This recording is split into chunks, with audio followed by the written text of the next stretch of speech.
I'm 44 years old. I've been a hospice nurse for 19 years. In that time, I have been present for the deaths of more people than I can count. Hundreds. I've held their hands. I've adjusted their morphine drips. I've called their families at 3 a.m.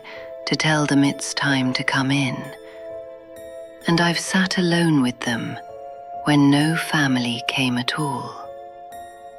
I've watched the monitors go flat. I've watched the breathing stop. I've cleaned the bodies afterward and made them look peaceful for whoever came to say goodbye. This is my job. This is what I chose. I am not a person who is easily shaken by death, and I am not superstitious. I understand terminal agitation. I understand the neurological processes that happen when the brain begins to shut down. I understand that medication causes hallucinations. I understand all of it clinically, and I have for almost 2 decades. But over the past 6 years, 14 of my patients in different facilities, on different medications, with different diagnoses, with no connection to each other whatsoever, have described the exact same figure standing in the corner of their room in the final hours before they died. A tall man, very tall, dark, silent, just standing there, always in the corner, always watching.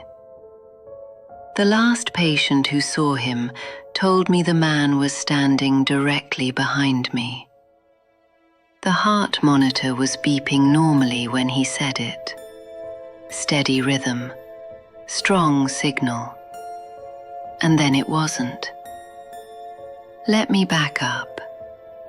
I need you to understand what hospice work is actually like before any of this will make sense to you. I went to nursing school in my mid-20s. Did a rotation in the ICU, which is where most people expect the intensity to be. But I transferred to hospice care within 2 years, and I've stayed ever since. I chose it.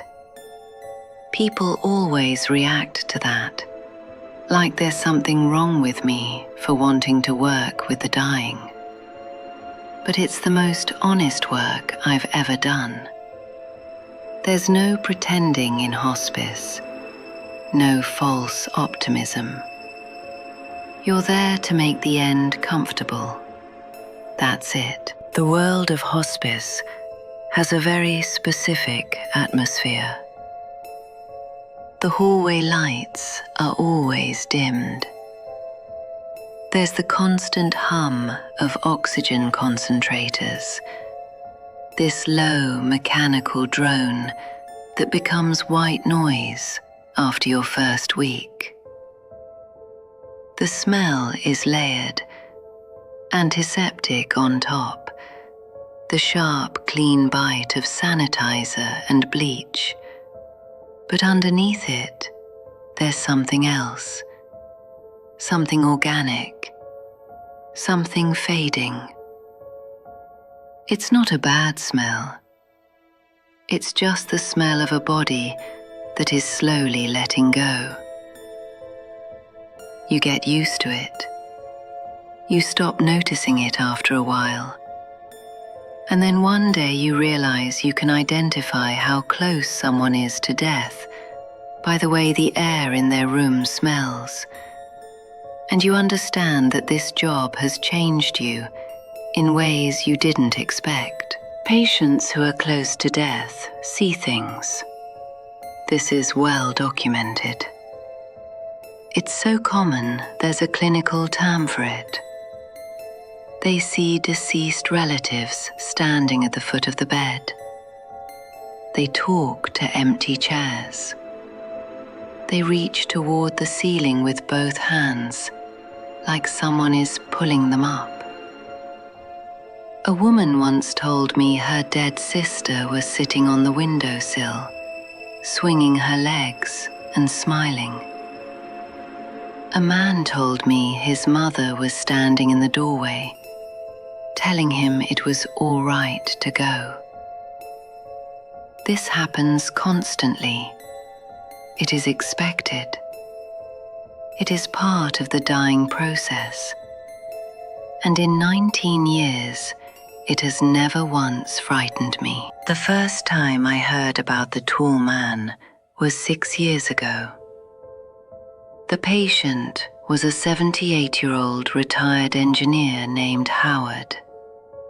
Lung cancer, stage 4. He was lucid, fully coherent. No morphine at that point, he'd refused it. Sharp mind, dry sense of humor.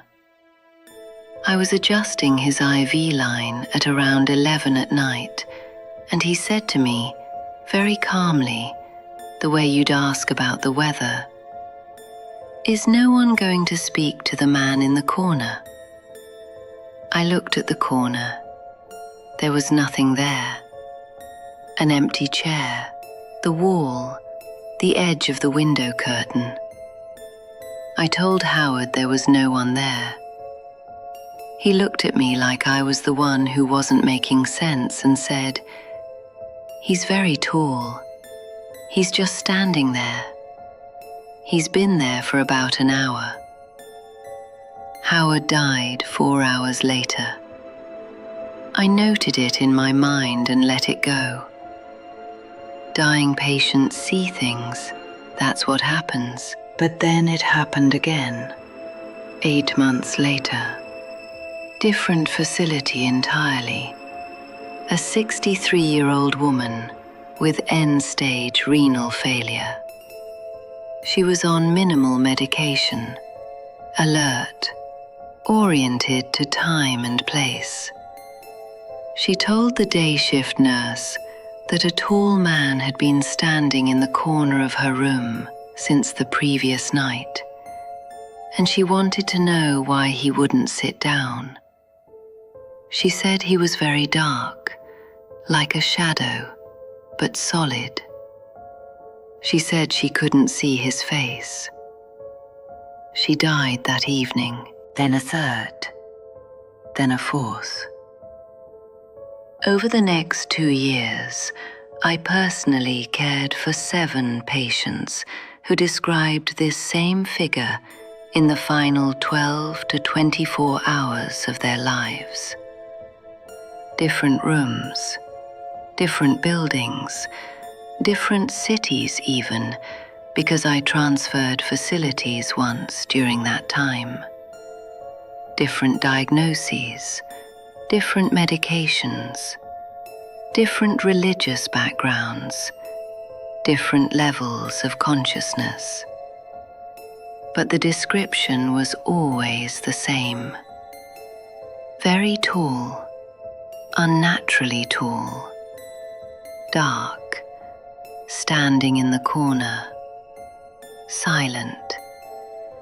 No identifiable face, just there, waiting. One patient, a Korean War veteran with no history of delusion, told me the man smelled like old stone, like a wet basement, like a church that had been closed for a long time. Another patient, a woman in her 60s, told me the air near the corner was cold. She said she could feel it from across the room, this pocket of cold radiating from where he stood. I started keeping a journal. I wrote down every detail. I compared descriptions. I cross-referenced medications, diagnoses, family histories. Nothing connected these patients except the figure they described and the fact that they all died within hours of describing him. Then came Margaret, 56 years old, pancreatic cancer. She was one of the most alert terminal patients I've ever cared for. Her body was failing, but her mind was completely intact. It was 2 a.m. on a Wednesday. I was sitting beside her bed, just the two of us, the hallway dark and quiet outside her door. The room was lit by a single lamp on the bedside table. The oxygen concentrator was humming. Everything was normal. Margaret reached over and took my hand. Her grip was weak but deliberate. She leaned toward me and whispered, "He's in the corner. The tall one. He's here." I felt the hair on my forearms stand up, every follicle. Like static electricity was moving across my skin. I looked at the corner she was staring at. There was nothing there. But the air in that part of the room felt different. I don't know how else to say it. It felt dense, heavy, compressed, like the atmosphere changes before a thunderstorm. It felt like the air was thicker over there, like something was occupying space that I couldn't see. And it was cold. Not the whole room, just that corner. This pocket of cold that had no source, no vent, no open window, no explanation. Margaret squeezed my hand and said, "He moved closer when you dimmed the light." She died at 6:15 that morning. After Margaret, I started dreading night shifts. I'd never been afraid at work before, not once in 19 years. But I started noticing corners. Every room I walked into, my eyes would go to the corners first. I started feeling watched in empty rooms. I told myself I was letting the pattern get to me. I told myself it was confirmation bias. I told myself all the rational things a rational person tells themselves when something irrational starts creeping into their life. Then I met Gerald. Gerald was 81, lung cancer. He was one of those patients you genuinely enjoy spending time with. Quick-witted, funny, completely at peace with his diagnosis. He'd been a jazz musician his whole life, played trumpet in clubs in Chicago for 30 years. He liked to talk, and I liked to listen.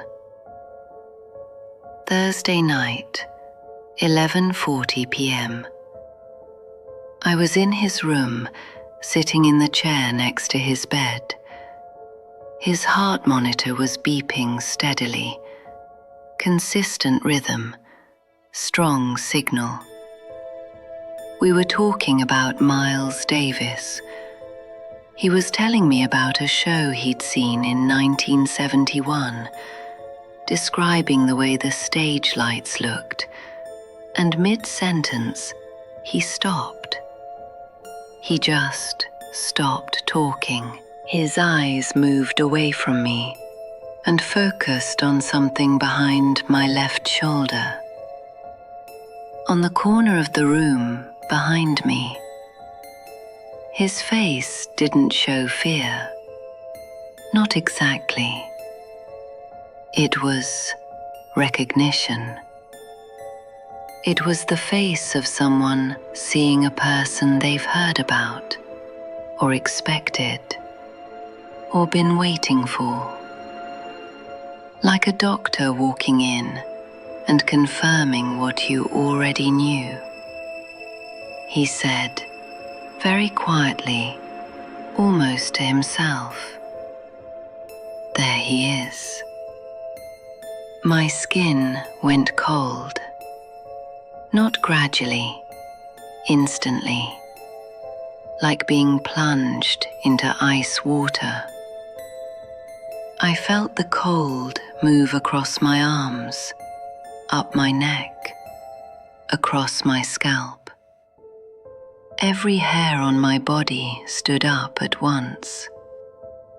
The heart monitor kept beeping, steady, normal. The oxygen concentrator kept humming. The room was quiet, except for those two sounds. And I could not turn around. I wanted to. I tried. But my body would not rotate in that chair. Something in me, something deeper than thought, deeper than instinct, some ancient thing in the basement of my brain was telling me not to look at what was behind me. Gerald's hand shot out and grabbed my wrist. His grip was so strong it hurt, and this was a man who hadn't been able to hold a cup for 2 weeks. He was gripping my wrist like a vice. His eyes were tracking something. I could see it. His pupils were moving, following something that was moving from the corner of the room toward me. Closer. His eyes kept moving. Closer. Until he was looking at a point directly behind my head. He whispered it. Barely any air behind the words. "He's behind you now." I felt pressure on the back of my neck. Not a touch. Pressure.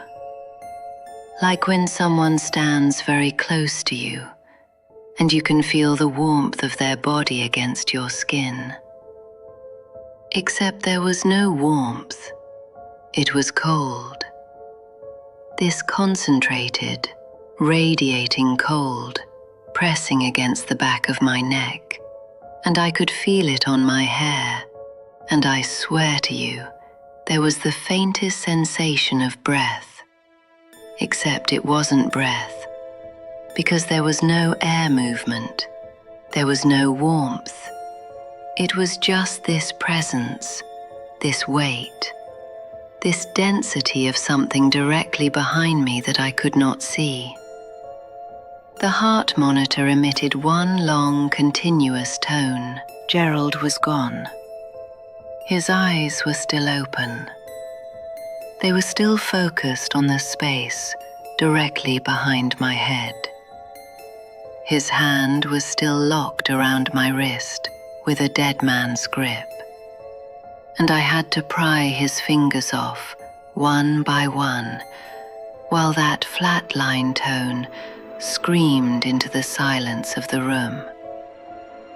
And the whole time, I could still feel it behind me. I did not turn around. I pried his fingers off my wrist. I stood up. I walked forward. I walked out of that room, and I did not look back. That was 11 months ago. I still work in hospice. I transferred to day shifts. I will never work an overnight shift again. I tell people it's for personal reasons, scheduling, life balance. I don't tell them the truth. The truth is that I cannot stand with my back to a dark corner anymore. Not in a patient's room, not in my own house, nowhere. I sleep with a lamp on now, every night, like a child. When I walk through my house in the dark, I feel something behind me. I feel it in the space between my shoulder blades, this pressure, this cold. And I walk faster, and I don't look back, and I turn the light on, and it goes away. But it's always there in the dark, waiting for me to stop moving. You're going to dismiss this. I know you are. I would have too, 6 years ago. You're going to tell yourself that dying brains do strange things, that pattern recognition is a powerful bias, that 14 patients over 6 years isn't statistically significant. You're going to find the rational explanation, because the rational explanation lets you sleep at night. But I cross-referenced every single one of those patients. Different medications, different histories, different faiths, different backgrounds, different levels of consciousness. 7 of them were on no psychoactive drugs at all. 3 were atheists. 2 had never been in that facility before. And every single one of them described the same thing.